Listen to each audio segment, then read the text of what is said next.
काँग्रेसीची फटिंगपणा आम्ही खूप ते पळयल्या त्या खातीर राहुल गांधी हांगा येयलो म्हणून कांयच फरक पडचो ना। तेची सभा कितल्याची जाल्या ती तुम्ही पळयल्या आणि आज म्हापशांतल्या या विराट सभेक माननीय पंतप्रधानांचे स्वागत तुम्ही करता आणि हे निश्चित जाता की 2022 one mission one goal, one mission one goal निश्चितच भारतीय जनता पार्टीचो जो संकल्प असा 22+22 आणि त्याच संकल्पाच्या बरोबर आम्ही जे संकल्प पत्र तुमका दिला तितून 22 संकल्प सोडल्या। त्या 22 संकल्पान पहिलो संकल्प जो आमचो असा तो आम्ही जाणट्यांची पेन्शन जी मनोहरभाई पर्रीकरान सुरुवात केली 500 रुपयापासून ती 2000 रुपयाचेर पावले, ती आज 3000 रुपया वरता। एप्रिल महिन्यातल्यान ती 3000 रुपया पेन्शन जातली। हे भारतीय जनता पार्टीचे उतर असा। दुसरी गजाल आम्ही जे संकल्प पत्रात आमच्या म्हटला की आम्ही निश्चितरित्या सांगला हांगासर आशिल्ल्या माझ्या गृहिणीक आधार दिवपा खातीर गृहिणी आधार तर चालू आसतलीच आसतली, बट एप्रिल महिन्यातल्यान आम्ही प्रत्येकाक बरोबर 3 सिलिंडर फ्री दिवपाचे जे केला ते एप्रिल महिन्यातल्यान चालू जातले। हो आमचो संकल्प असा। सामान्य गोंयकाराक आपले घर आसपाक जाय, प्रत्येकाक दिसता गावान रावता त्या गोंयकाराक आसतलो, शहरान रावता त्या गोंयकाराक आसतलो, पण या महागाईच्या काळात ते घर बांधपाक परवडनाशिल्ले। प्रधानमंत्री आवास योजना तर असाच असा माननीय पंतप्रधानान आमच्या खातीर सुरुवात केल्या, पण माझ्या हर एक गोंयकाराचे घर जावचे हे तेजे स्वप्न साकार जावचे म्हणून गोंय सरकारान सरकारी नोकरांक तर असाच असा, पण सरकारी नोकराच्या व्यतिरिक्त सामान्य गोंयकार जो घर बांधतलो तेका 2% हे महिलांच्या खातीर आणि 4% हे पुरुषांच्या खातीर रेट ऑफ इंटरेस्ट 2 एप्रिलांतल्यान चालू जातले। आणि इतकेच नाही तर त्याच बरोबर तेका आम्ही प्लॉट सुद्धा म्हणजे जे इलिजिबल असतात तांच्या खातीर प्लॉट दिवपाचे काम हे आमच्याच सरकारान करपाचे असा। जे आयज पर्यंत सामान्य गोंयकाराक आपले घर नाशिल्ले तेका घर बांधपाचे काम आम्ही केला। निश्चितच रित्या मनोहर पर्रीकर कल्याण निधी हो निधी आम्ही सुरुवात करता जेणेकरून ईज ऑफ डुईंग जेणेकरून आम्ही पळयता की प्रत्येक पंचायतीन आमका प्रत्येकाक सगळ्यो गोष्टी उपलब्ध जावच्यो म्हणून पंचायत आसतली किंवा म्युनिसिपालिटी आसतली 3 कोटी आणि 5 कोटी रुपया जे आसा ते आम्ही त्या पंचायतीक आणि म्युनिसिपालिटीक लोकां खातीर दिता। आतापर्यंत आम्ही पळयताले की खणीचेर प्रत्येक फावटी मायन्स या विषयाचेर सगळे उलयताले। अरे ज्या दिगंबर कामतीक गोयच्या मायनिंगेची वाट लायली, ज्या दिगंबर कामतीन गोयच्या आर्थिक स्थितीची वाट लायली, त्या दिगंबर कामतीक हांव सांगपाक सोदता मायनिंग तू चालू करू शकना। मायनिंग जर चालू करतले आसात जाल्यार ते फक्त आणि फक्त भारतीय जनता पार्टीचे सरकार माननीय मोदीजींचो आमकां आशीर्वाद असा आणि म्हणून तर मायनिंग कॉर्पोरेशन आम्ही फॉर्म केले आणि केंद्र सरकारान मायनिंग डंप पॉलिसी काढली। ताच्याच अंतर्गत फुडल्या 6 महिन्या भितर पुराय गोंयांत मायनिंग चालू जातले। हे भारतीय जनता पार्टीचे उतर असा।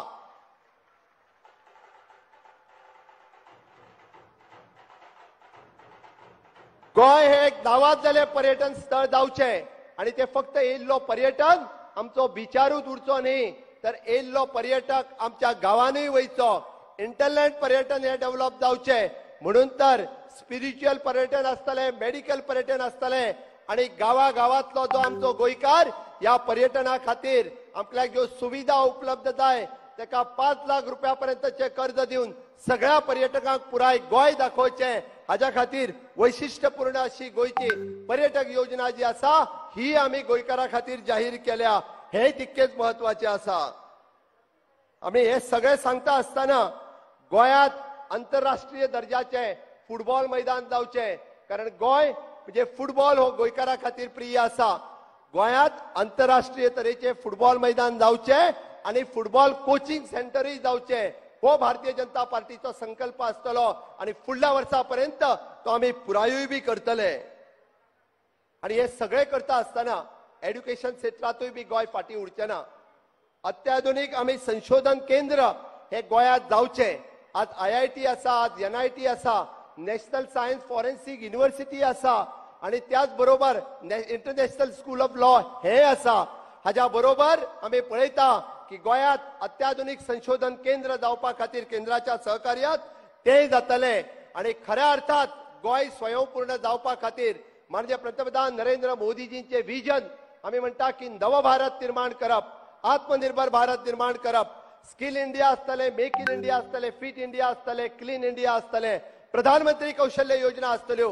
केंद्रातली हर एक योजना, राज्यातली हर एक योजना अंत्योदय तत्वाचे लोकांपर्यंत पावोवपा खातीर आणि गोय स्वयंपूर्ण करपा खातीर देव बोडगेश्वराच्या कृपेत मनोहरभाई पर्रीकरांच्या स्वप्नातले भांगराळे गोय आणि आम्ही पळयता ते स्वयंपूर्ण गोय म्हणजे मोदीजीच्या आशीर्वादात आयज पर्यंत आम्ही इन्फ्रास्ट्रक्चर डेव्हलपमेंट केले, आम्ही ह्युमन डेव्हलपमेंट केले आणि 2022 गोय समृद्ध करपा खातीर, स्वयंपूर्ण करपा खातीर समेस्त गोयकार पेडण्यापासून काणकोण पर्यंत हे भारतीय जनता पार्टीच्या बरोबर रावतले आणि 2022 परत एकदा 22+ सीट घेऊन समृद्धीकडे वचपी सरकार आमकां मेळटले. हांव इतकेच सांगता आनी माझे 2 उतरां पुराय करता. देव बरें करूं.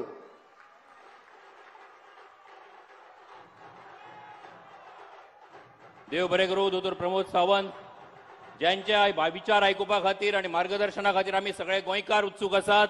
ते आमच्या देशाचे पंतप्रधान श्री नरेंद्रभाई मोदी यांचे लागीं मागता की त्यांनी आपले हांगासर उलोवप करचे. आमचे देशाचे पंतप्रधान तुमचे आमचे सगळ्यांचे लाडके आणि आमचे श्री नरेंद्रभाई मोदी यांचे लागीं मागता की त्यांनी आपले हांगासर उलोवप करचे.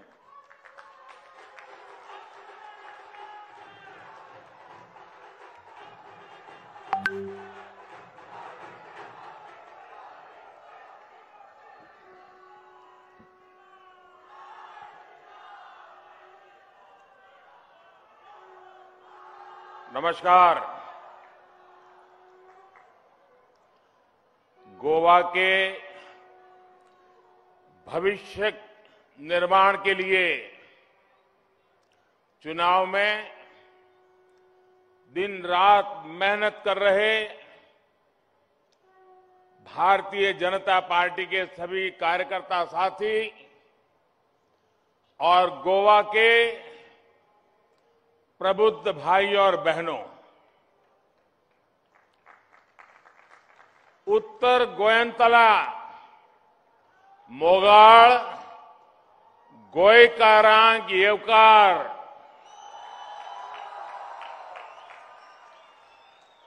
चौदा फेब्रुवारीक भाजपाक मत दिवन गोंयच्यो फुडार परजैवूत करपाचो हावेस तुम्ही बागेला. आत्मनिर्भर भारता वांगडा स्वयंपूर्ण गोंय करपायच्या तुम्ही थारायला. तुमचे सपन पुराय करपाचे उतर हांव तुमकां दिता.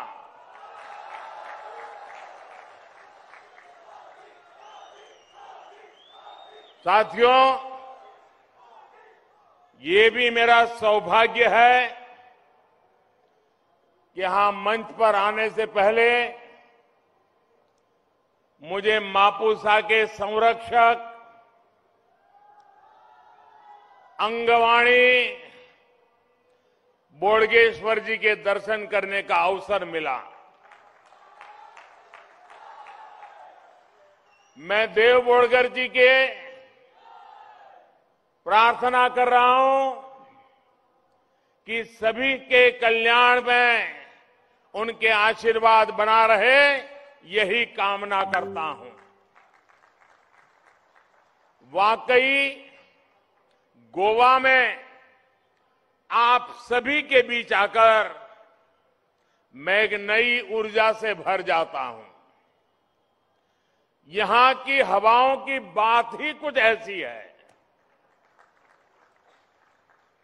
गोवा इतने बुलंद स्वर में विकास और बीजेपी की बात कर रहा है कि उसकी आवाज दूर दूर तक जा रही है। गोवा ने यह ठान लिया है कि विकास की इस लहर को, सुशासन की इस लहर को धीमी नहीं पड़ने देना है। प्रमोद सावंत जी के युवा नेतृत्व में गोवा के गोल्डन भविष्य के लिए विकास की ये यात्रा ऐसे ही जारी रहेगी। 14 फरवरी को गोवा में एक बार फिर एक एक मतदाता कमल खिलाने के लिए भारी मात्रा में मतदान करने वाला है। मैं गोवा बीजेपी के सभी उम्मीदवारों को भव्य विजय की बहुत बहुत शुभकामनाएं देता हूं। साथियों, जब भी मैं गोवा आता हूं तो मेरे मित्र मनोहर पर्रिकर जी की कमी हमेशा खलती है। आप गोवा वासियों को तो उनकी कमी और भी ज्यादा महसूस होती होगी। मैं भाजपा के वरिष्ठ नेता स्वर्गीय फ्रांसिस डिसूजा जी, जिनके साथ काम करने का भी मुझे अवसर मिला, इनका भी स्मरण करता हूं। फ्रांसिस डिसूजा जी गोवा संस्कृति और भाजपा के विचारों के सच्चे प्रतिनिधि रहे।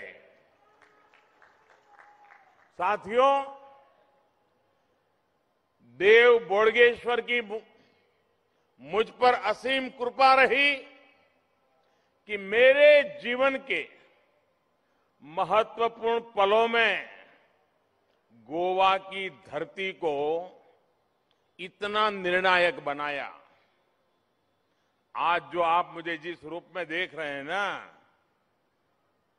जहां मुझे देख रहे हैं, इसकी शुरुआत गोवा से हुई थी।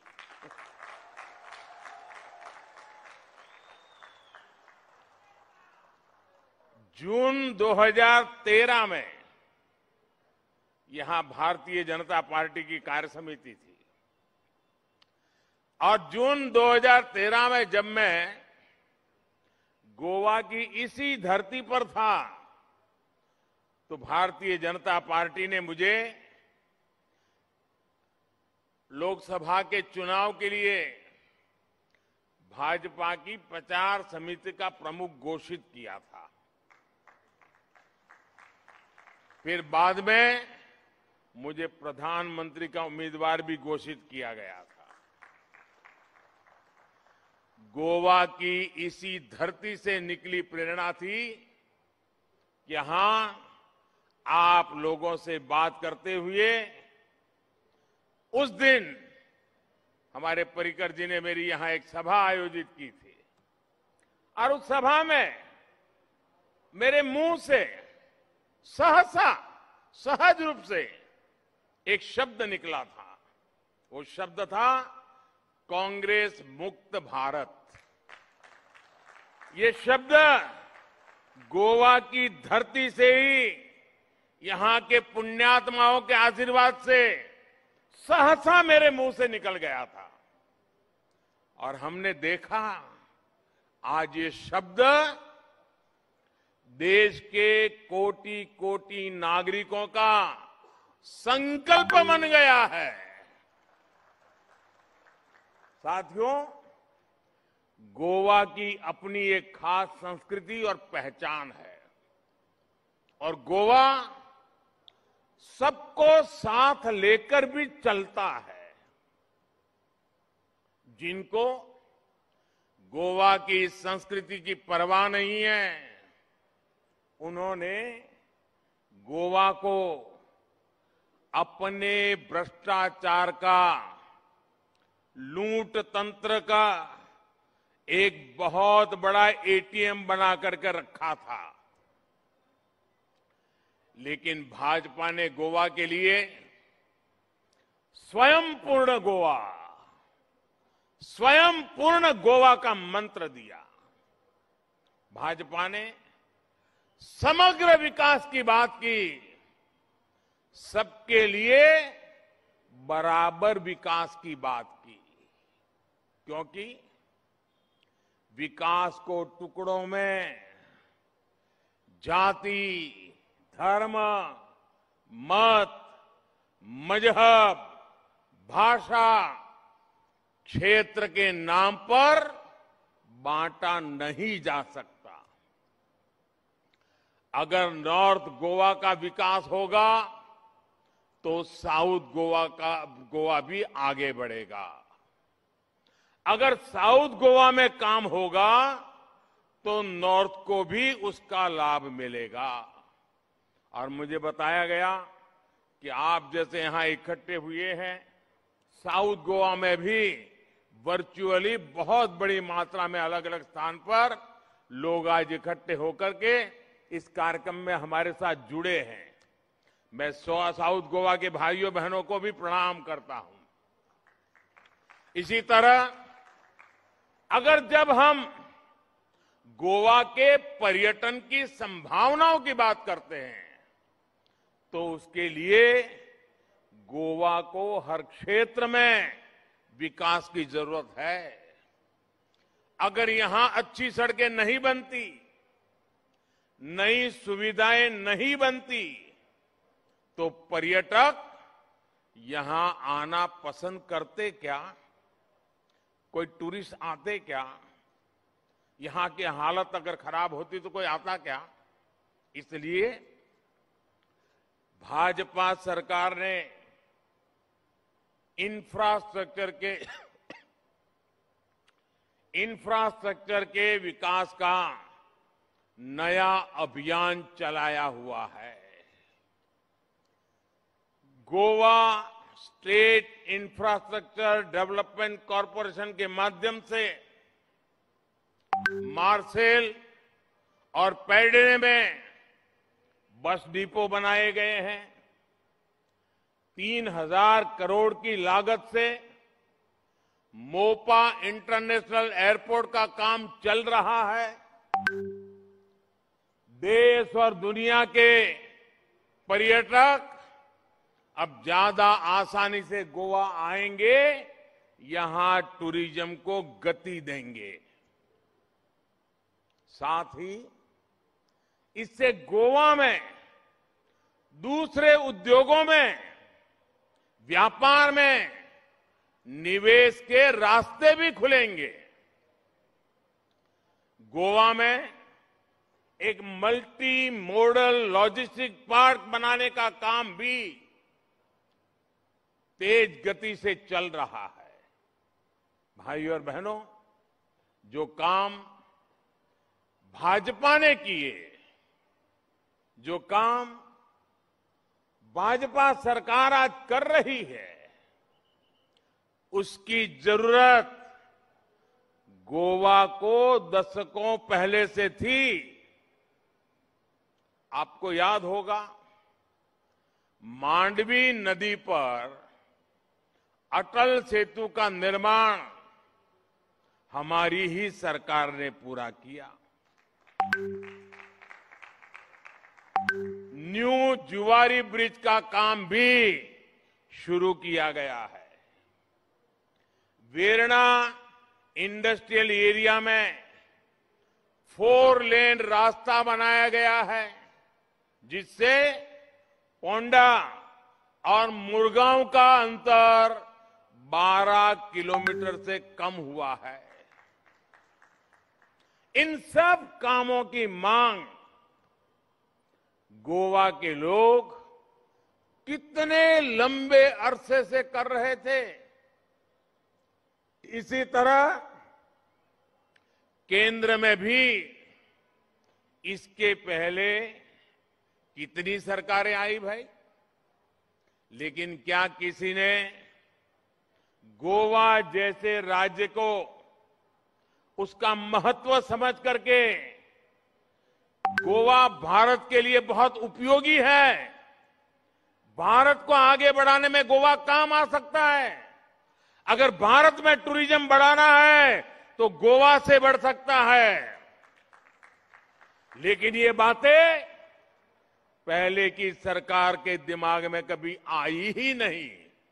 दिल्ली में बैठे थे, 5-5 दशक राज किया इन लोगों ने,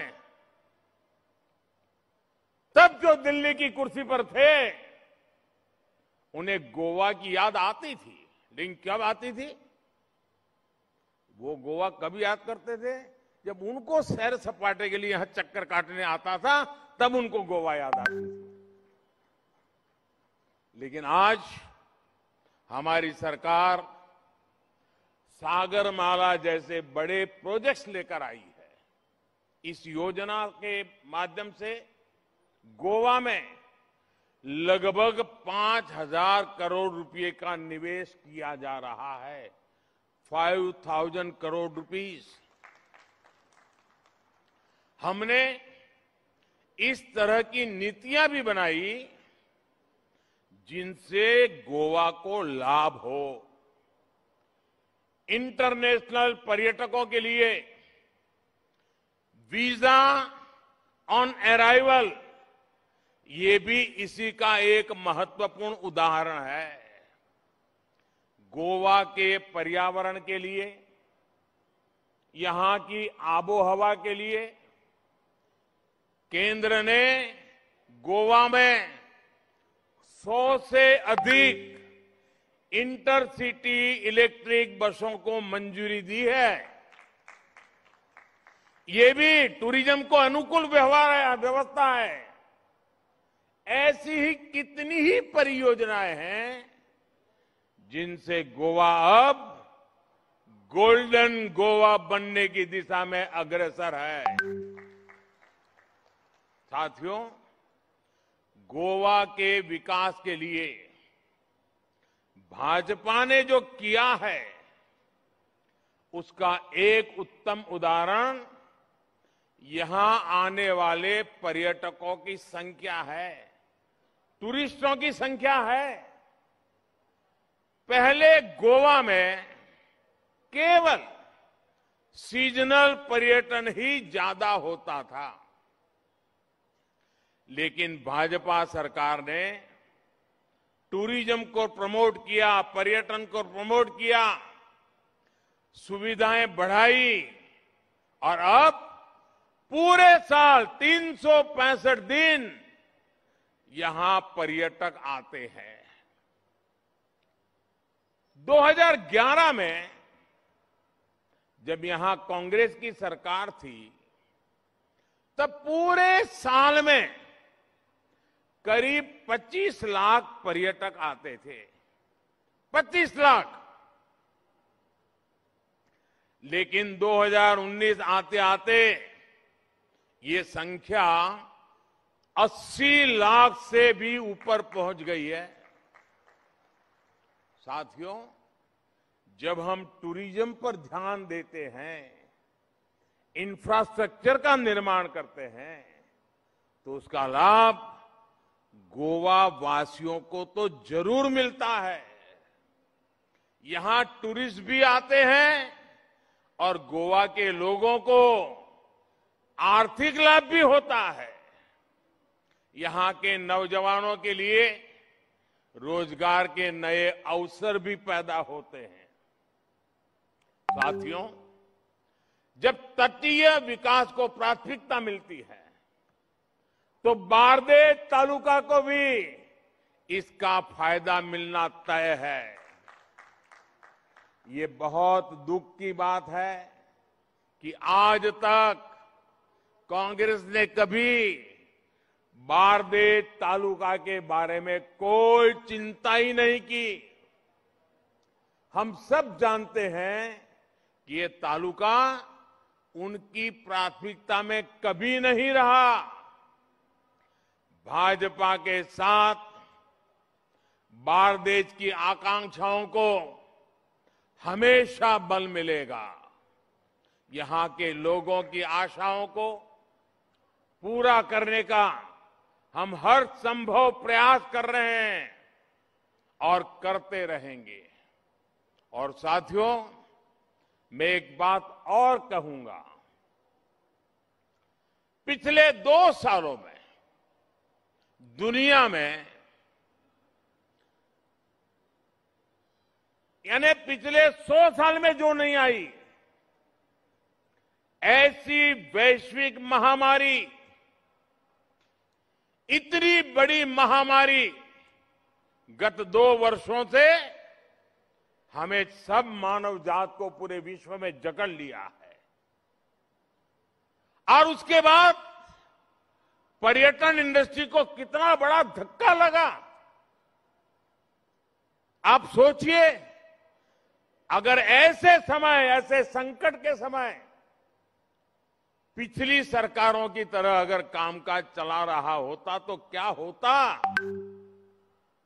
क्या देश आज 150 करोड़ से भी ज्यादा वैक्सीनेशन का रिकॉर्ड बना पाता क्या? अगर यहां डबल इंजन की सरकार न होती तो क्या गोवा 100% वैक्सीनेशन करने वाला देश का पहला राज्य बन पाता क्या? और मैं प्रमोद जी को बधाई देता हूं, उनकी दीर्घ दृष्टि को बधाई देता हूं, क्योंकि उन्होंने मन में ठान लिया, अगर गोवा में टूरिज्म को बढ़ावा देना है, टूरिस्ट के मन में विश्वास पैदा करना है कि भाई बाकी बगैर ठीक है, गोवा सुरक्षित है, तो मैसेज देने की ताकत है 100% वैक्सीनेशन। और उन्होंने किया, और उसका कारण दुनिया भर के टूरिस्टों को लगता है कि गोवा 100% वैक्सीनेटेड डेस्टिनेशन है। कोई भी टूरिस्ट आने का मन करता है, ये गोवा वासियों की भलाई का काम है। पहले की सरकारों में कैसे भारत वैक्सीन के लिए दुनिया के दूसरे देशों के आश्रय रहता था। हम मांगते रहते थे, 30-30, 40-40 साल तक हमें वैक्सीन उपलब्ध नहीं होता था। देश इस बात को भली भांति जानता है। अगर देश और गोवा वैक्सीनेशन में पिछड़ जाते तो हमारा टूरिज्म कैसे रिवाइव होता, देश की इकोनॉमी कैसे रिवाइव होती। लेकिन आज गोवा का टूरिज्म भी फिर से आगे बढ़ रहा है और भारत की अर्थव्यवस्था भी तेजी से आगे बढ़ रही है। इस बार बजट में हमने एमएसएमई सेक्टर को, छोटे उद्योगों को मदद देने वाली योजना का विस्तार करके उसे 5 लाख करोड़ रुपए तक बढ़ा दिया है। विशेष रूप से हॉस्पिटैलिटी सेक्टर के लिए 50,000 करोड़ रुपए का प्रावधान किया गया है। और ये सिर्फ कुछ लोग यहां आते हैं, प्रेस कॉन्फ्रेंस करके भांति भांति के वादे करके चले जाते था, नहीं, ये बजट में ऑलरेडी योजना कर दी गई है, बजट पार्लियामेंट में रख दिया गया है। इससे गोवा के पर्यटन उद्योग को और नई ताकत मिलने वाली है। साथियों, हमारे लिए गोवा का अर्थ है G for governance, O for opportunities and A for aspirations. GOA, governance के क्षेत्र में तो गोवा देश के लिए एक मॉडल बनकर के उभरा है। प्रमोद जी को, उनकी पूरी टीम को, यहां के सभी कर्मचारियों को मैं हृदय से अभिनंदन करता हूं। आपने जो काम किया है वो मामूली नहीं है, अभूतपूर्व काम किया है आपने। क्योंकि मैं भी बहुत साल तक मुख्यमंत्री रह के आया हूं, मुझे मालूम है इस प्रकार की योजनाओं को नीचे तक ले जाना है तो कितना दम उखड़ जाता है। लंबे अरसे तक मुख्यमंत्री तक रहने के बाद मैं कह रहा हूं कि प्रमोद जी आपने अद्भुत काम किया है, आपकी टीम ने अद्भुत काम किया है। हमारे युवा मुख्यमंत्री केवल योजनाओं को शुरू करने की बात नहीं करते, बल्कि प्रमोद जी का लक्ष्य है गोवा के संकल्पों को 100% पूरा करना। वैक्सीनेशन की अभी मैंने बात की, उसमें भी गोवा 100%, स्वच्छ भारत मिशन में गोवा में 100% कवरेज, जल जीवन मिशन के तहत गोवा में 100% कवरेज, गोवा ने बिजली पहुंचाने का काम भी 100% पूरा किया, जरूरतमंदों को मुफ्त राशन देने के मामले में भी गोवा 100% है। इसी तरह गोवा अब 100% रिन्यूएबल एनर्जी प्लांट पर भी काम कर रहा है। ये बहुत बड़ा काम है। दुनिया को जब पता चलेगा कि गोवा 100% रिन्यूएबल एनर्जी की तरफ गया है, विश्व के लिए अजूबा होगा और गोवा की चर्चा दुनिया के हर कोने में होगी। ये काम प्रमोद जी कर रहे हैं। ये परिणाम है डबल इंजन सरकार में गोवा के लोगों के बीच 100% सहयोग का। ये मिलकर किए गए प्रयासों का परिणाम है। मैं यहां के नागरिकों का भी अभिनंदन करता हूं कि आपने कोरोना जैसे ऐसे विपरीत कालखंड में भी प्रमोद जी के नेतृत्व में जो योजनाएं बनी उसको सफल करने में पूरा सहयोग दिया, भागीदारी की। आप सब भी अभिनंदन के अधिकारी हैं। साथियों, जरा आप सोचिए, मैं आज देशवासियों को भी कहता हूं, ये 100% की बात जो है ना, जरा देश के लोग भी सोचे और अपने को बड़े बुद्धिमान कहने वाले और आटे पाटे की राजनीतिक भाषा बोलने वाले लोग, भेदभाव की चर्चा करने वाले लोग, जरा प्रमोद जी ने जो प्राप्त किया है, गोवा ने जो प्राप्त किया है, उसको जरा समझिए। किसी योजना के 100% लाभार्थियों तक पहुंचना ये केवल कोई सरकारी आंकड़ा नहीं होता है।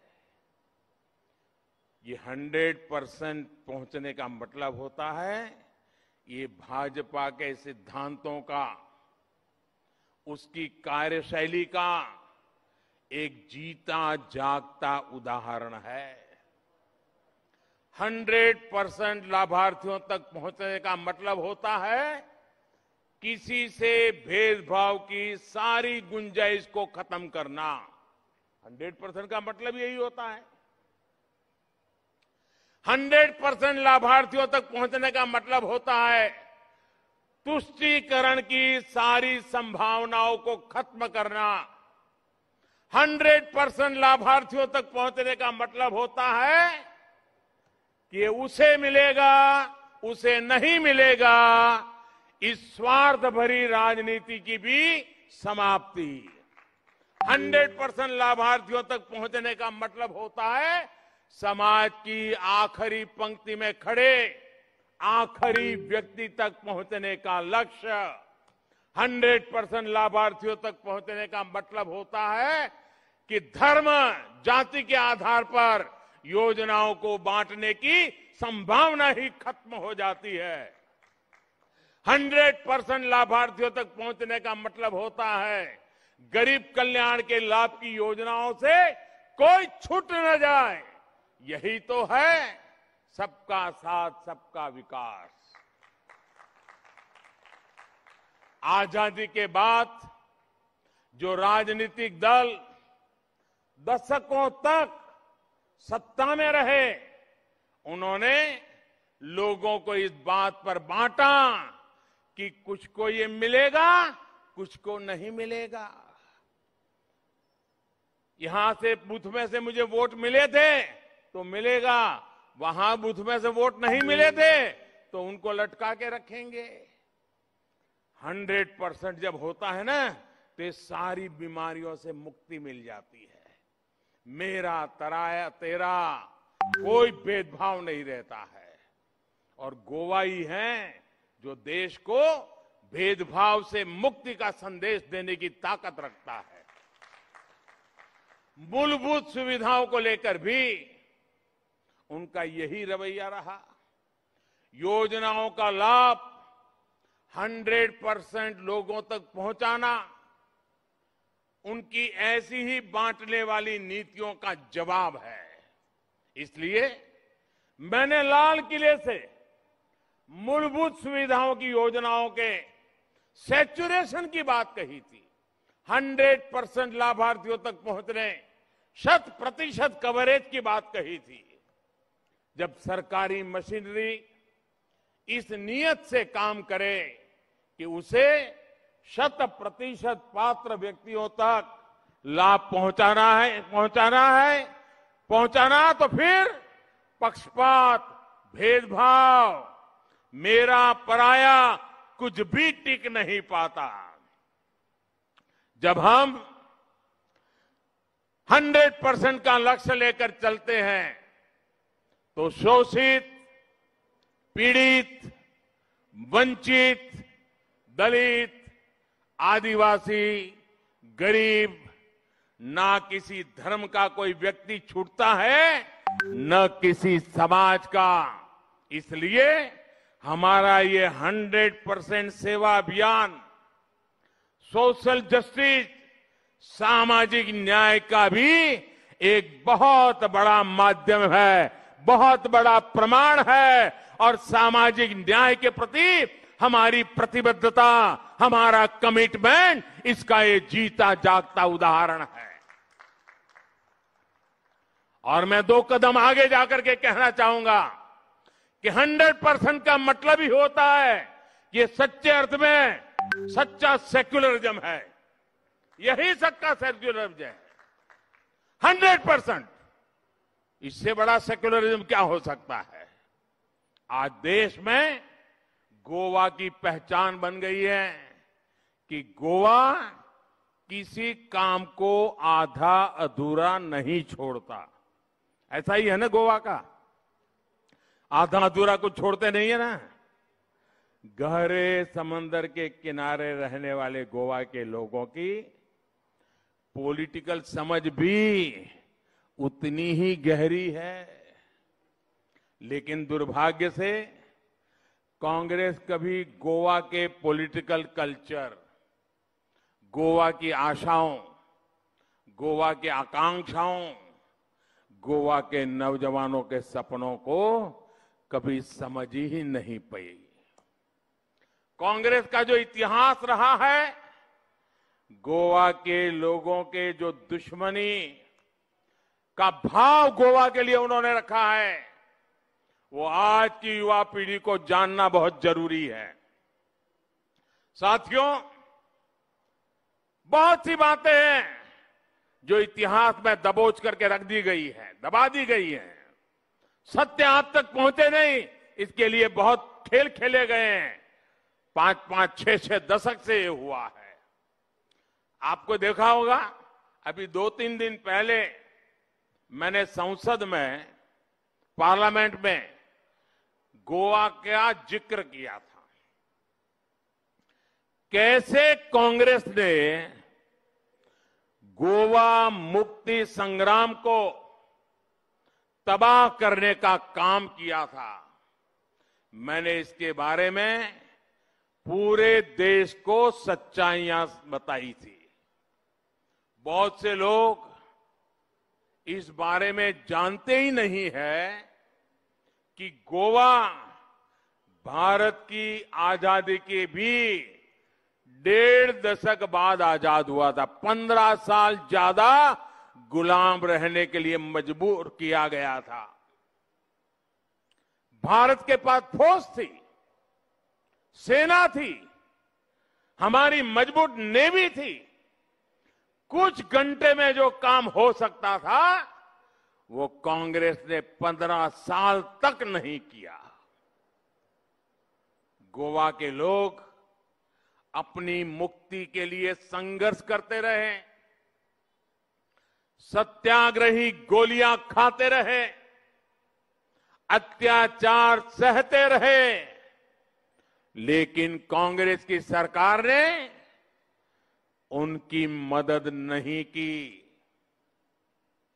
देश के पहले प्रधानमंत्री पंडित नेहरू जी ने लाल किले से कह दिया था, और आज आप उनका भाषण यूट्यूब पर जाकर के सुन सकते हैं।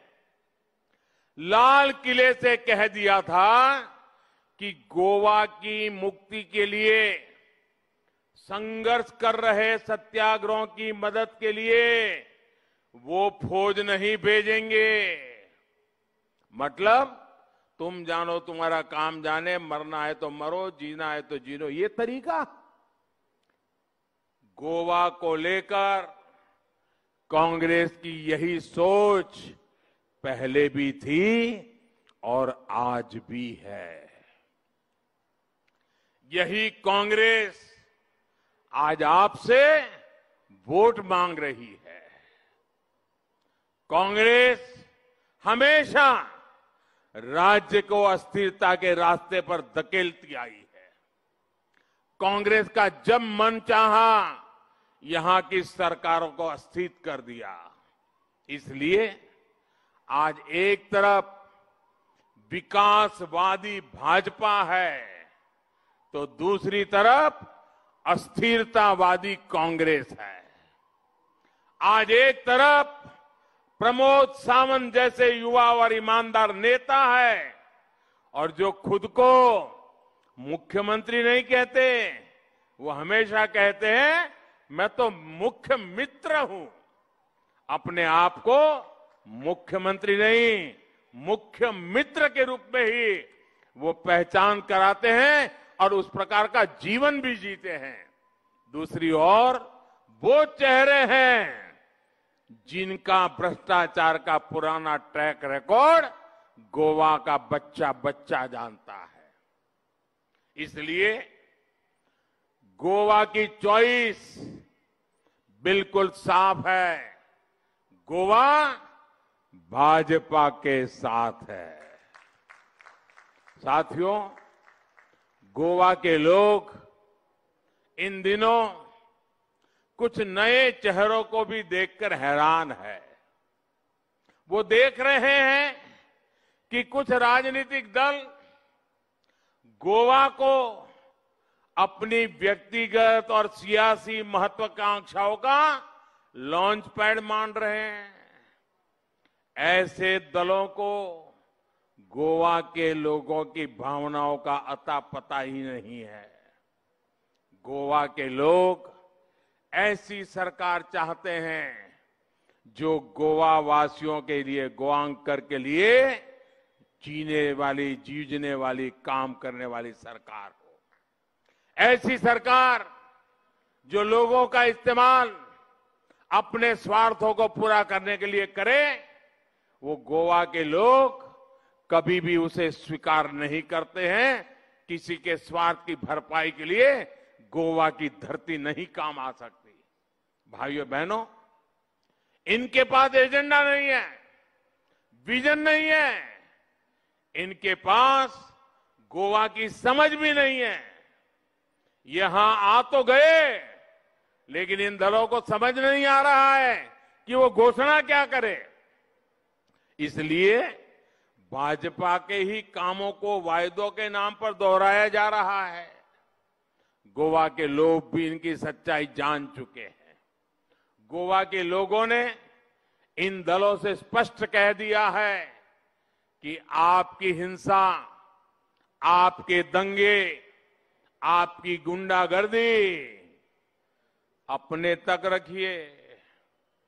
गोवा को शांति से प्रगति के रास्ते पर चलने दीजिए।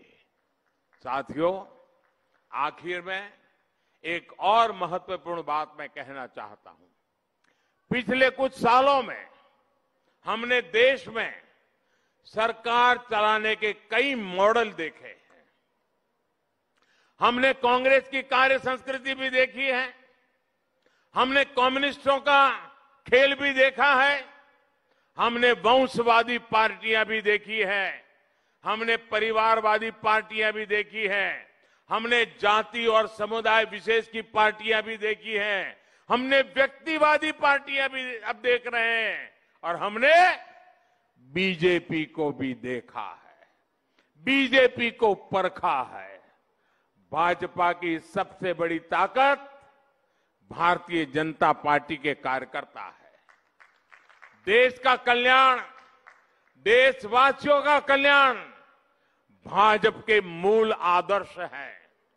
हमारे लिए सत्ता व्यक्तिगत लाभ के लिए नहीं है, बल्कि यह सेवा का एक अवसर है। भाजपा को दिया गया हर वोट विकास को दिया गया वोट है। भाजपा को दिया गया हर वोट स्थिर सरकार के लिए, स्थिर गोवा के लिए दिया गया वोट है। प्रगतिशील गोवा के लिए दिया गया वोट है। गोवा के सपनों को पूरा करने के लिए दिया गया वोट है।